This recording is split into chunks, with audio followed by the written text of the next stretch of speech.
है। प्रियंका जी, मैंने सपने भी में नहीं सोचा था कि आपके साथ मुलाकात होगी।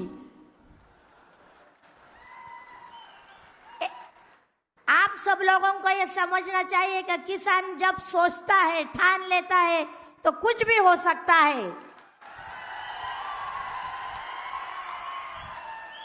आदरणीय पवार साहेब, उद्धवजी ठाकरे साहेब, आपले मार्गदर्शक थोरात साहेब यांच्या सहकार्यामुळे आज बघा मला देशाच्या मोठ्या नेत्यांबरोबर बसण्याची संधी मिळाली।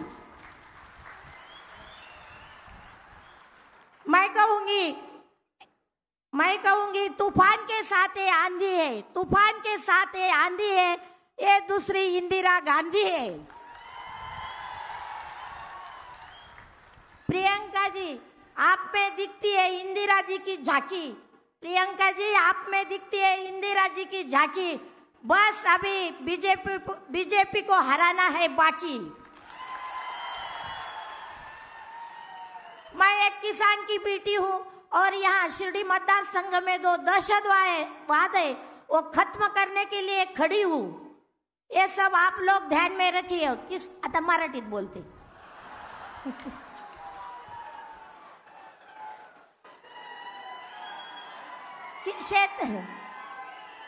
शेतकऱ्यांचे जे प्रश्न आहेत, आपल्याकडे प्रलंबित शेतकऱ्यांचे प्रश्न, दुधाचा भाव, सोयाबीनचा भाव, शेतीमालाला शाश्वत भाव हवा, शिर्डी संस्थांमधील कर्मचाऱ्यांचे प्रश्न, निळवंड्याचे पाणी शेतकऱ्यांच्या शेतीपर्यंत पोहोचले पाहिजे ते प्रश्न, गोदावरी कालव्याचा प्रश्न, आज आपल्या संस्थांकडे आलेला नगर मनमाडचा प्रश्न, असे अनेक प्रश्न प्रलंबित आहेत। 30 वर्ष मोठमोठ्या पदावर कारभार करूनही सगळे प्रश्न दुर्लक्षित आणि प्रलंबित राहिले।